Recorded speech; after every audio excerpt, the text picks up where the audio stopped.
আসসালামু আলাইকুম সুপ্রিয় শিক্ষার্থী, নবম শ্রেণীর বিজ্ঞান টিউটোরিয়ালে আপনাকে আবারও স্বাগতম। আমরা এবার এখানে দৃশ্যপট ভিত্তিক আমরা এখানে প্রবলেমগুলো সলভ করবো। এখানে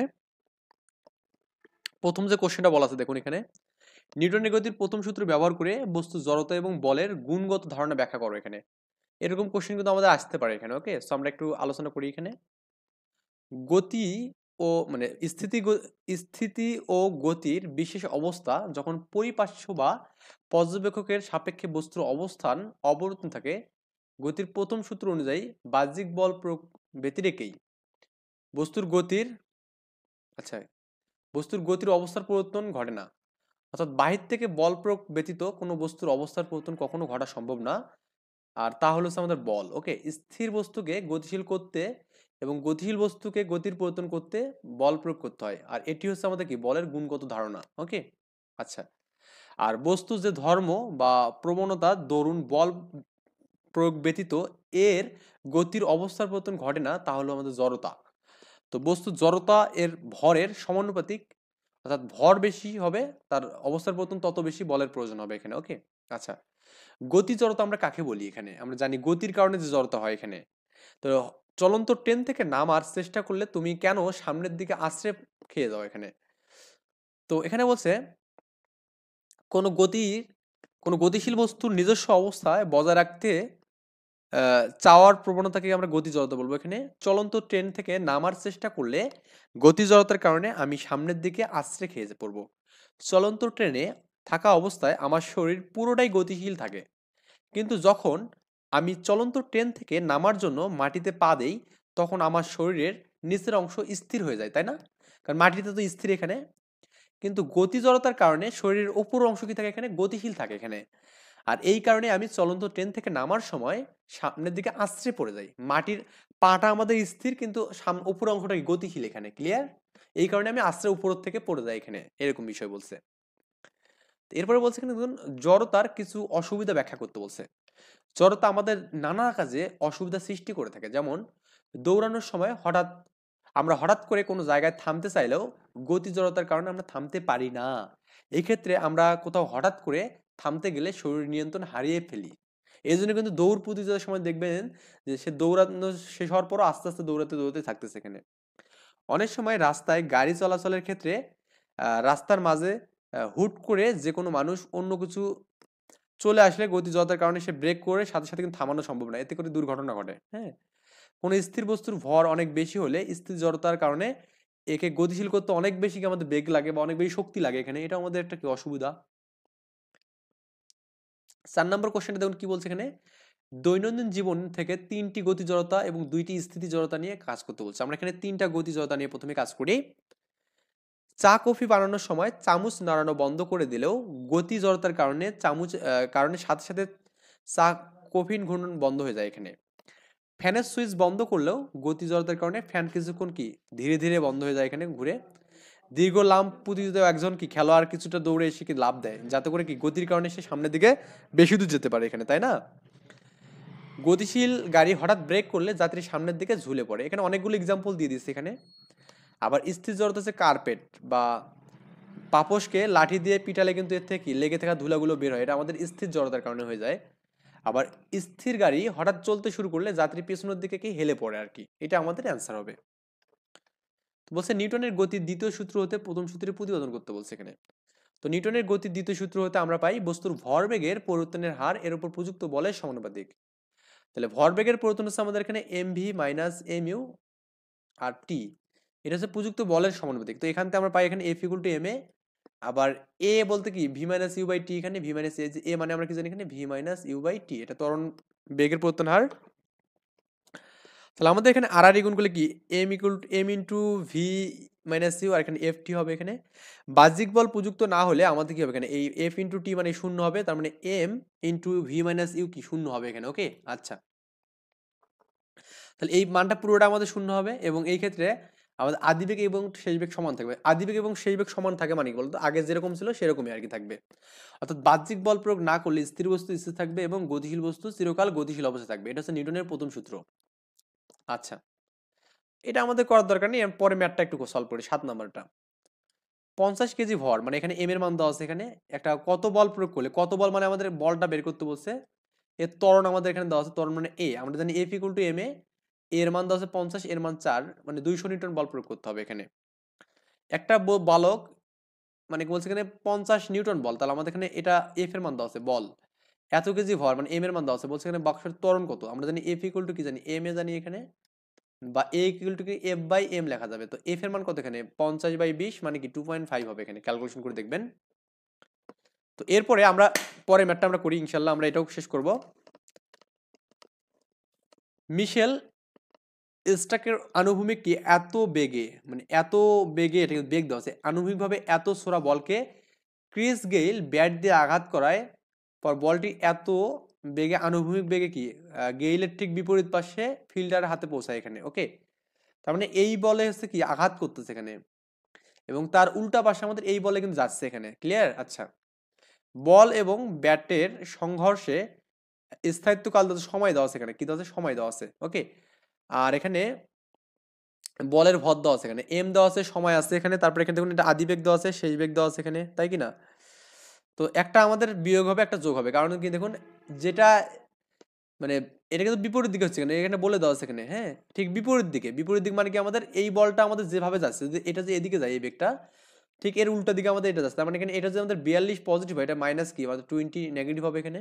ওকে, আদি বেগকে তুমি যে 42 ধরো আর আমাদের ভিটাকে যে -20 ধরো এখানে, এখানে আমাদের বলের সূত্র আমাদের F equal to M V minus M U by T, এটা আমরা নিউটনের সেকেন্ড সূত্র থেকে জানি এখানে। তো এখান থেকে আমরা বলের মানটা বের করতে পারবো, সেটা হচ্ছে কেমন, এমটা এখানে কমন নেওয়া যাবে, M equal to V minus U করা যাবে, আর টির মান দেওয়া আছে, এখন এটা ক্যালকুলেশন করবেন, করে দেখবেন যে অ্যান্সারটা আমাদের নিউটন পাবেন এখানে। মানে বলের মানটা কিন্তু নেগেটিভ, তার মানে কি আদি বেগ বিপরীতে কাজ করছে এখানে, তার মানে আদি বেগটাই বেশি এখানে, তার মানে বলটা বেশি জোরে যাবে না কিন্তু এখানে। হ্যাঁ, আচ্ছা, এখানে এই কোশ্চেনটা ইম্পর্টেন্ট। স্থির অবস্থায় মানে বুঝবেন যে আদি বেগ ইউ এর মান 0 এখানে, এত সেকেন্ড পর মানে টির মান 10 সেকেন্ড, এত মিটার সরাতে, হ্যাঁ একটা বস্তুকে, এটা হচ্ছে এস এর মান সরণ, এত বল প্রয়োগ করতে হয়, মানে বলের মান দেওয়া আছে, বস্তুটা ত্বরণ এবং ভর বের করতে বলছে, ত্বরণ মানে এর মানটা বের করতে বলছে, এবং ভর বলতে কি এম এর মান ম্যাস, এটা বের করতে বলছে। ওকে, তো আমরা জানি কি এখানে S equal to U T plus half A square জানি, কারণ দেওয়া আছে এখানে সময় দেওয়া আছে, বল দেওয়া আছে, ত্বরণ সরণ দেওয়া আছে, আদিবেগ দেওয়া আছে। তো আদিবেগ 0 হলে আমাদের কি এ ইকুয়াল টু কি লেখা যাবে এখানে 2s বাই কি টি স্কয়ার, আর আর গুণ করছে এখানে, মানে এরকম আর কি, S equal to half A T square হবে এখানে, কারণ এটা এটা তো 0 এখানে, তার মানে এই 2টা গুণ হলে কি 2s is equal to A T square হবে এখানে, বাট এই টিটা এই পাশে ভাগ হয়ে যাবে, তার মানে এটা করা হয়েছে এখানে, মানটা বসানোর পর দেখা যায় 10 10 100 কাটা গেলে 2 থাকবে এখানে। আবার F equal to M A জানি আমরা এখানে, এ এর মানটা দেওয়া আছে এখানে, বস্তুর ভর দেওয়া আছে এখানে, বস্তুর ভর বের করতে বলছে, তো বলের মান তো দেওয়া আছে এখানে কত 20 নিউটন, তো 20/2 করলে কত 10 কেজি বস্তুর ভর। ওকে, বস্তুর ভর কত 10 কেজি এখানে, এভাবে আমরা ম্যাথটা করবো এখানে। কোনো বস্তুর উপর বল প্রয়োগ করলে তার ফলাফল কিসের উপর নির্ভর করে, উদাহরণ সহ ব্যাখ্যা করতে বলছে এখানে। এগুলো আপনার এখানে আসতে পারে, এই কোশ্চেনগুলো খুবই ইম্পর্টেন্ট কোশ্চেন। কোনো বস্তুর উপর বল প্রয়োগ করলে তার ফলাফল বস্তুর ভরবেগ, অর্থাৎ বস্তুর ভর এবং বেগের গুণফলের উপর নির্ভর করবে এখানে। ওকে, আচ্ছা, যেমন কোনো ভবনের ছাদ থেকে কোনো ইট, একটি ইট ভবনটির নিচে রাখা একটি বাক্সের ওপর ফেললে বাক্সটির আকৃতির পরিবর্তন ঘটবে এখানে। এক্ষেত্রে ইটটির বেগ কম থাকলে ভর বেশি হলে ভরবেগ বেশি হবে, তাই এমনটি ঘটবে। যদি ইটটির ওপর স্বাভাবিকভাবে রেখে দেওয়া হতো তাহলে কিন্তু এটা এমনটা হতো না এখানে। এই ক্ষেত্রে বস্তুটির উপর শুধু ইটের ভর কাজ করতো এবং বেগ কোনো কাজ করতো না বলেই একই থাকতো এখানে, হ্যাঁ ভরবেগ থাকতো না। তাই এক্ষেত্রে ফলাফল ভরবেগের মতোই হতো না এখানে। আবার ছোট আকৃতির ইটের টুকরা বাক্সের উপর ছুঁড়ে মারা হলে আকৃতির তেমন কোনো পরিবর্তন হয় না, কারণ এই ক্ষেত্রে শুধু বেগের মানটা বাড়ছে কিন্তু ভর কিন্তু আমাদের অল্প। ওকে, তার মানে এখানে ভরবেগের উপর সবকিছু আমাদের এখানে কাজ হচ্ছে এখানে। তো এত কেজি 20 কেজি ভরের একটা বস্তু, তার মানে এখানে এম এর মান দেওয়া আছে এখানে, এত নিউটন বল প্রয়োগ করা হয়েছে মানে বলের মান দেওয়া আছে এফ এর মান, এবং এত সেকেন্ড ব্যাপী কাজ করে এখানে, তার মানে এখানে সময়টা দেওয়া আছে এখানে। বলছে বস্তুর ভরবেগের পরিবর্তন কত হবে এখানে, এটা আমাকে বের করতে বলছে। তো আমরা ভরবেগের পরিবর্তনটা বের করে আমরা জানি এফ যা দেওয়া আছে এখানে, সময় দেওয়া আছে এবং কি বস্তুর ভর দেওয়া আছে এখানে। তো আমরা F equal to M A জানি এখানে, আমরা সূত্র Newton F equal to M V minus M U জানি বাই টি এখানে। তো মানগুলো বসানোর পর ক্যালকুলেশন করলে আমাদের কিন্তু এখানে কি ভরবেগের পরিবর্তন মানে কি আমরা জানি M V minus M U এখানে, তাহলে এফ টি গুণ করলে হচ্ছে এখানে এফ এর সাথে টি গুণ করলে এফ টির মানটা বের করলে আমাদের ভরবেগের পরিবর্তন হয়ে গেছে এখানে। ওকে, আচ্ছা,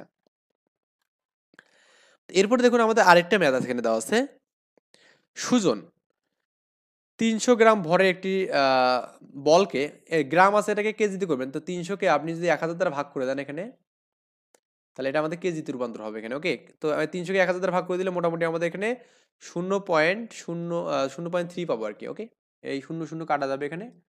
ও না, এটা 0.3 পাবো না এখানে, এটা করতে হবে এখানে কত হয় দেখা যাবে এখানে 0.3 পাবো মেবি। হ্যাঁ, যাই হোক, তো এটা আমাদের ক্যালকুলেশন করবো আমরা এখানে 0.3 পাবো এখানে 0.3 পাবো এখানে।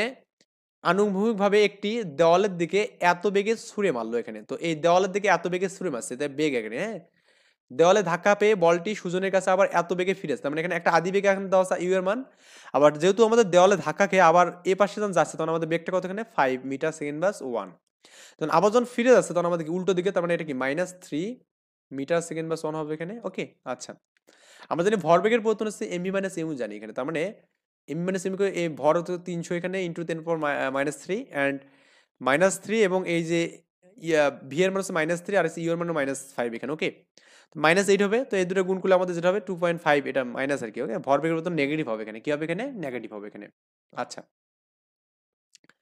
তো এখান থেকে আমরা মোটামুটি এগুলো তো পড়বই, আরো কিছু ম্যাথ মনে হয় করতে হবে এখান থেকে। হ্যাঁ, এখানে আমাদের এখানে আবার দৃশ্যপট ভিত্তিক আরো ম্যাথ আছে এখানে। যাই হোক, আমরা এখান থেকে কিছু ম্যাথ করি, আরো কিছু ম্যাথ করি, কারণ আমাদের একটু ইম্পর্টেন্ট বিষয়গুলো করবো এখানে। হ্যাঁ, এখানে দেওয়া আছে আমাদের টপিক ওয়াইজ তো দেওয়া আছে এখানে।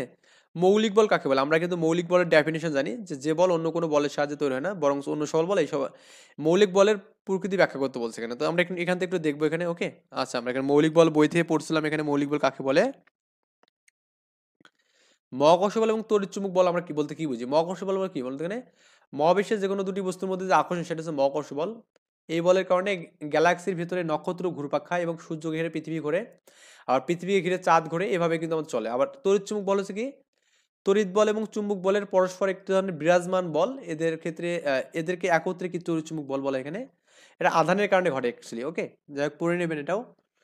সবল নিউক্লিয় দুর্বল নিউক্লিয় খুব ইম্পর্টেন্ট না, তারপর একটু করবেন এখানে। সবল নিউক্লিয় বল বলতে আমরা কি বুঝি, দুর্বল নিউক্লিয় বল বলতে আমরা কি বুঝি, এখানে দেওয়া আছে এই বিষয়গুলো। এটা একটা বিটা ক্ষয়ের জন্য একটা দায়ী। ওকে, আর দুর্বল নিউক্লিয় সবল নিউক্লিয় বল কি করে এখানে পরমাণুর ভেতরে যে প্রোটনগুলো থাকে, প্রোটনের মধ্যে যে বিকর্ষণ বল কাজ করে এটাকে জাস্ট আটকায়। ওকে, এটা বলছিলাম অধ্যায় করার সময়। নিউটনের গতির তৃতীয় সূত্র বিবৃতি করো, এবং এটা আমাদের ব্যাখ্যা করতে বলছে কোন কোন ক্ষেত্রে ব্যবহার করা হয় এখানে। নিউটনের গতির তৃতীয় সূত্র হচ্ছে প্রত্যেক ক্রিয়ারও সমান ও বিপরীত প্রতিক্রিয়া আছে, এবং ক্রিয়া যেদিকে হবে প্রতিক্রিয়া ঠিক কি মানে উল্টো দিকে কিন্তু। হ্যাঁ, আচ্ছা, আর যাই হোক, এখানে আমাদের এটা একটু আলোচনা করবেন এখানে। নিউটনের গতির তৃতীয় সূত্রের আলোকে টেবিলের উপর বই রাখা ক্রিয়া প্রতিক্রিয়া কিভাবে কাজ করে এটা ব্যাখ্যা করতে বলছে এখানে।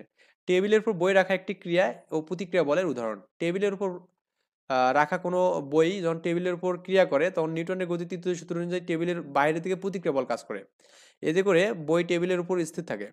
যদি প্রতিক্রিয়া বল না থাকতো তাহলে বই টেবিলের ভেতর দিয়ে কিন্তু পড়ে যেত এখানে। মানে ব্যাপারটা এরকম, একটা টেবিলের উপর যখন আপনি বই রাখবেন এখানে, বইটা কেন আমাদের, আপনার কথা হচ্ছে আমি এইভাবে রাখলাম, প্রতিক্রিয়া হয়ে গেলে ওঠার কথা তাই না, কিন্তু ওঠে না কেন?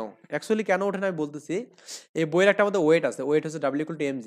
এই mg দ্বারা আমাদের প্রতিক্রিয়া যে বলটা আছে এখানে, এটা মনে করুন F2 প্রতিক্রিয়া বল, আমার ক্রিয়া বল মনে করি F1, তাই এই mg দ্বারা এটা বল প্রশমিত হয়, এর ফলে আমাদের বইটা লাফ মেরে ওঠে না উপরের দিকে। ওকে, এই যে আমাদের প্রতিক্রিয়া বলটা তত বেশি কম হবে যখন আমাদের ক্ষেত্রফল যত বেশি হবে আর কি। ওকে, দেখবেন যে সুচালো যে জিনিসগুলো এগুলো বেশি ঝাপ্পাঝাপ্পি করে। হ্যাঁ, আচ্ছা, ব্যবহার হচ্ছে আমাদের কোথায় কোথায় ইউজ করি, আমরা হাঁটার সময় ইউজ করি, এগুলো দেখবেন এখানে। নৌকা থেকে লাফ দেওয়া, হ্যাঁ, এগুলো আমাদের ব্যবহার করি আর কি।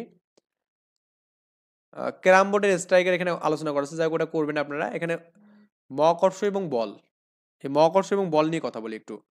ওজন কি, ভর কি, এটা আমাদের দেওয়া আছে। ভর এবং ওজন কিন্তু এক জিনিস না, ভর হচ্ছে আমাদের এম, আর ওজন মানে হচ্ছে আমরা কি জানি এখানে mg এখানে, মানে ভর এবং অভিকর্ষ ত্বরণের গুণফলটা ওজন, কিন্তু ভর হচ্ছে আমাদের জাস্ট ইউনিক একটা মান এখানে। ওকে, ভর হলো কোনো বস্তুর মোট পদার্থের পরিমাণ এখানে, আর ওজন হলো বস্তুর ভর এবং অভিকর্ষ ত্বরণের গুণফল। আর আমরা কিন্তু বাজারে গিয়ে ঠিকই বলি 1 কেজি ভরের এরা দেন, 1 কেজি ওজনের এরা দেন, আমরা কিন্তু ভর এবং ওজনকে একখানে করে ফেলি। হ্যাঁ, এটা করা যাবে না।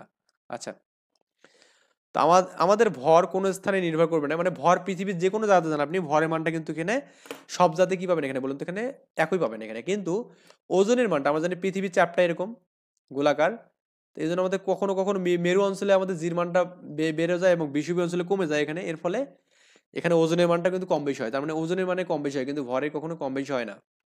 মহাকর্ষ বল কি আমরা উদাহরণ সহকারে ব্যাখ্যা করছি, নিউটনের মহাকর্ষ সূত্র বিবৃতি করছে। এই মহাবিশ্বে প্রতিটি বস্তু একে অপরকে আকর্ষণ করবে। এই আকর্ষণ বলের মান বস্তুদের ভরের গুণফলের সমানুপাতিক দূরত্বের বর্গের ব্যস্তানুপাতিক। তার মানে এই যে আমাদের এর মধ্যে একটা বল আছে না, এই বলটা কি হবে এখানে বস্তুদের ভর মানে m1 এবং m2 এর গুণফলের সমানুপাতিক এবং এই দূরত্বের বর্গের ব্যস্তানুপাতিক, দূরত্বের বর্গের ব্যস্তানুপাতিক মানে আমরা দূরত্ব যেটা পাবো d এর মানটা এটাকে আমাদের স্কয়ার করতে হবে 1/d² হবে এখানে এটা আর কি।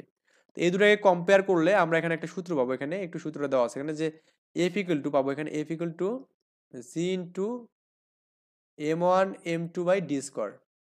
তো এখানে আমাদের m1 m2 বলতে আমাদের দুটো বস্তুর ভর, আবার g হচ্ছে মহাকর্ষীয় ধ্রুবক বলা এখানে কি বলা এখানে মহাকর্ষীয় ধ্রুবক, এটাকে সার্বজনীন বা ইউনিভার্সাল ধ্রুবক বলা এখানে ওকে ইউনিভার্সাল ধ্রুবক বলে। এর মান দেওয়া আছে এখানে 6.67 into 10⁻11 newton metre K G inverse two. অধ্যায়ভিত্তিক ভাবে এগুলো কিন্তু আমি সব করাইছি, সো যারা করেননি তারা অবশ্যই ভিডিওগুলো দেখবেন। সূর্যের কেন্দ্র থেকে পৃথিবীর মধ্য দূরত্ব ডির মান দেওয়া আছে এখানে, হ্যাঁ ডির মান দেওয়া আছে। পৃথিবীর ভর দেওয়া আছে এখানে এম, বড়তের এম ধরলাম, আর সূর্যের ভরটাকে আমি এখানে আরেকটা এম ধরলাম, এখানে দুটোকে আমি m1 m2 ধরলাম, এটা m1 এটা হচ্ছে m2। তাহলে আমাদের এদের মধ্যবর্তী মহাকর্ষ বল কত আমরা জানি F equal to g into m1 m2/r²। জি এর মান তো আমাদের 6 পয়েন্ট, এটা কনস্ট্যান্ট মান মুখস্থ করতে হবে। আর আমাদের এখানে পৃথিবীর ভর দেওয়া আছে এবং আমাদের এখানে সূর্যের ভর দেওয়া আছে, এই মানটা গুণ করে এই যে দূরত্ব যে মানটা যেটাকে স্কোয়ার করবেন করে যে মানটা পাবেন সেটা হচ্ছে অ্যান্সার। ওকে খুবই সিম্পল ম্যাথ, পরীক্ষায় প্রচুর কোশ্চেনটা আসে, মানে এই টাইপের কোশ্চেন কিন্তু আপনি প্রচুর পাবেন পরীক্ষায়। ওকে আরেকটা কোশ্চেন দেখেন, 5 কেজি ভরের দুইটি গোলক পরস্পরকে মানে দুটা গোলকই 5 কেজি, তার মানে m1 ও 5 কেজি m2 হচ্ছে 5 কেজি, এখানে পরস্পরকে 2 মিটার দূরে রাখা আছে, ডি মান আছে এখানে, আর মহাকর্ষ বলের মান বলছে এখানে এত। ওকে তো মহাকর্ষ ধ্রুবক জির মান কত, এখানে জির মানটা বের করতে বলছে এখানে।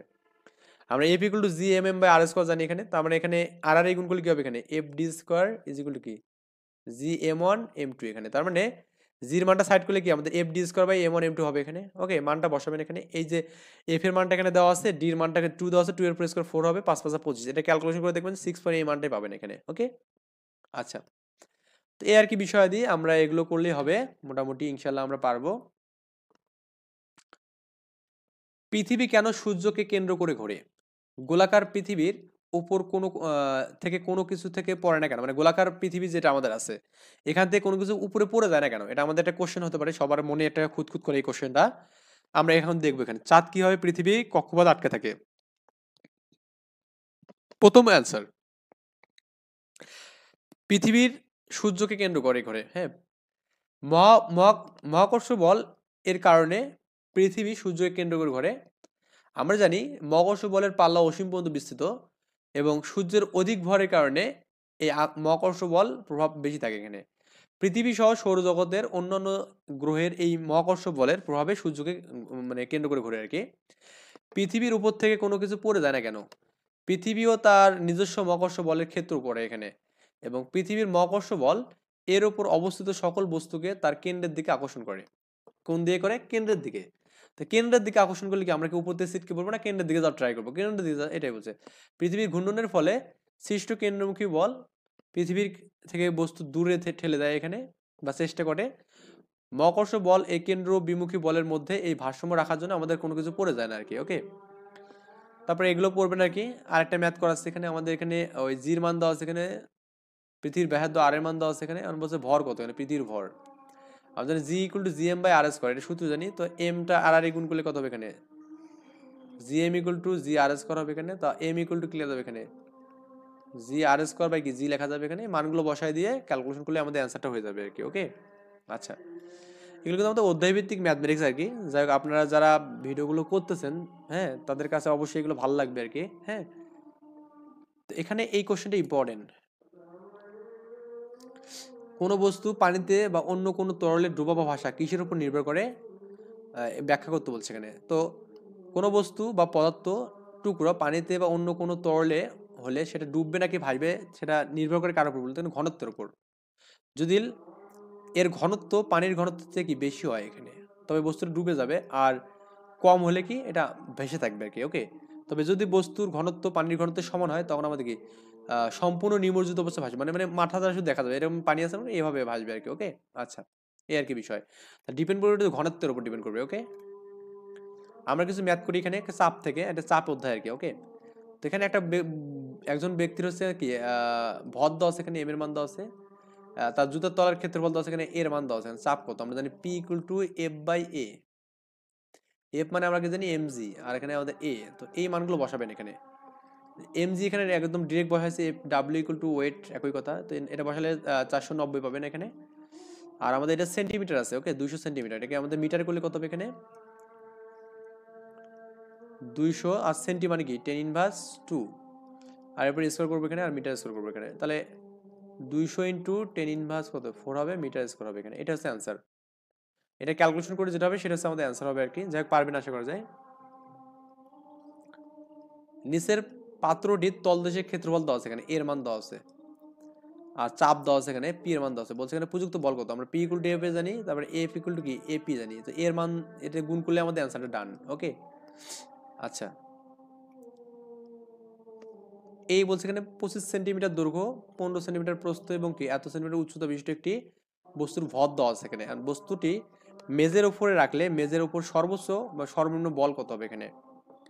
তো দৈর্ঘ্য, প্রস্থ, উচ্চতা আমাদের দেওয়া আছে এখানে, বস্তুর ভর দেওয়া আছে এখানে। তো আমরা P equal to F by A জানি এখানে, তাই না? আচ্ছা, তো এখন একটু ভালো করে বুঝতে হবে এখানে। সেটা হচ্ছে কি, একটা ঘনাকৃতির বস্তু আছে এখানে, হ্যাঁ।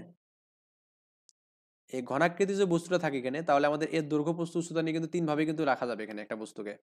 তাহলে আপনি চাইলে এখানে এই বস্তুর উপর এইভাবে আঘাত করতে পারবেন এখানে, এই যে এইভাবে, এই বরাবর আঘাত করতে পারবেন, আবার এই বরাবর পারবেন এখানে, ওকে, মানে তারপরে এই বরাবর পারবেন এখানে। তো তিনটে নিয়ে কাজ করলে হবে এখানে। আপনি এখানে যখন ক্ষেত্রফল নেবেন, যে আপনি এখানে এই মান দুটাকে, এই দুটা এই দুটো গুণ করে একটা ক্ষেত্রফল পাবেন, আবার এই দুটো গুণ করে একটা ক্ষেত্রফল পাবেন, এবং এই দুটো গুণ করে একটা ক্ষেত্রফল পাবেন। তো তিনটার জন্য এখানে দেখবেন আর কি, কোনটার জন্য বড় কোনটা ছোট ছোট হয়, এখানে মানটা বসায় দিয়ে ক্যালকুলেশন করলে আমাদের হয়ে যাবে আর কি, ওকে। আচ্ছা, একটি সিলিন্ডারের ক্ষেত্রফল দেওয়া আছে এখানে, এর মান দেওয়া আছে, আর উচ্চতা দেওয়া আছে এখানে, আমাদের এইচ দেওয়া আছে। তো সিলিন্ডারটা পূর্ণ করতে এত কেজি কেরোসিন লাগে, তার মানে এম এর মান দেওয়া আছে। এখন বলছে ঘনত্ব কত। তো আমরা ঘনত্ব rho equal to M by V জানি এখানে, ওকে। তো আমাদের কিন্তু ভির মানটা দেওয়া নেই। তো আমরা কিন্তু এই সিলিন্ডারের মধ্যে সিলিন্ডারের আয়তন কত এখানে, পাই আর স্কোয়ার এইচ এখানে। পাই কি আর স্কোয়ার এইচ, তাই না? পাই আর স্কোয়ার মানটা আমরা বের করি এখানে, যে ক্ষেত্রফল বের করি, তো আমরা দেখবো যে এখানে ক্ষেত্রফল 0.2 দেওয়া আছে এখানে, আর এইচ মানে 0.5। তো এই দুটো গুণ করলে আমাদের কত হচ্ছে এখানে, আমাদের আয়তন পাবো। তো আমাদের ভর হচ্ছে 80 কেজি, আর এখানে এটাকে ভাগ করলে 800। তাহলে কেরোসিনের আমরা এখানে ঘনত্বটা পেলাম এখানে। তো একটি পাত্রে কেরোসিন আছে, কেরোসিনের উপরিতল থেকে এত গভীরে, তার মানে এইচ এর মান দেওয়া আছে এখানে, ওকে। চাপের মান নির্ণয় করতে পির মান, কারণ কেরোসিনের ঘনত্ব দেওয়া আছে আমাদের এখানে, এটা দেওয়া আছে এখানে 800। আর পি ইকুয়াল টু কি জানি এখানে, এইচ রো জি জানি এখানে। এখন কত হচ্ছে আমাদের 75 সেন্টিমিটার আছে, এটা মিটার করলে কি 100 দ্বারা ভাগ করবো। এই 75কে আপনি যদি 100 দিয়ে ভাগ করেন, তাহলে আমাদের কি মিটার পাবেন এখানে। আর আমাদের রো এর মান দেওয়া আছে, আর জির মান 9 পয়েন্ট, এটা আমরা জানি। মান বসায় দেখবেন যে অ্যান্সারটা পেয়ে যাবেন আর কি, ওকে। আচ্ছা, এখানে আমাদের প্লবতা থেকে আছে আর কি কিছু বিষয়। আমরা প্লবতাটা, হ্যাঁ, যদি প্লবতা না থাকতো তাহলে কোন কোন সমস্যা হতো, আসলে আমাদের পানি পথে আমরা চলতে পারতাম না, হ্যাঁ, তা সাঁতার কাটতে পারতাম না, এই বিষয়গুলো এখানে বলা আছে। তারপরে কৃষকরা অনেক সময় পানিতে শাকসবজি ভাসিয়ে রাখে, সেগুলো ধুয়ে পরিষ্কার করে, এগুলো করা যেত না। প্লবতা আছে বিধে আমরা এই কাজগুলো করতে পারবো এখানে, ওকে। আচ্ছা, এখানে এই ম্যাটটা একটু আমাদের এখানে একটু রাখবো, এটা আমাদের এখানে সৃজনশীল এই ম্যাটটা করবো আমরা, কারণ এখানে করতে গেলে অনেক সময় লাগবে এটা। আমরা নেক্সটে করবো কি, যখন দৃশ্যপট বীজ থেকে যে ম্যাথগুলো করবো, তখন আমরা এটাও সাথে সাথে করবো। চাইলে আপনি এখানে যে 80 নম্বর ম্যাথটা এখানে কাজ করে দিতে পারেন। এটা আমাদের এত মিটার দৌড় আছে এখানে, হ্যাঁ, এবং এত কেজি ভর আছে, এম এর মান দেওয়া আছে। তো এখন বলছে সময় লাগে এখানে এত সেকেন্ড। এখন বলছে মোট গতিশক্তি কত। তো গতিশক্তির জন্য আমাদের ভি ইকুয়াল টু কি এস বাই টি লাগবে এখানে, কারণ আমাদের হাফ এম ভি স্কোয়ার, ভির মানটা নেই।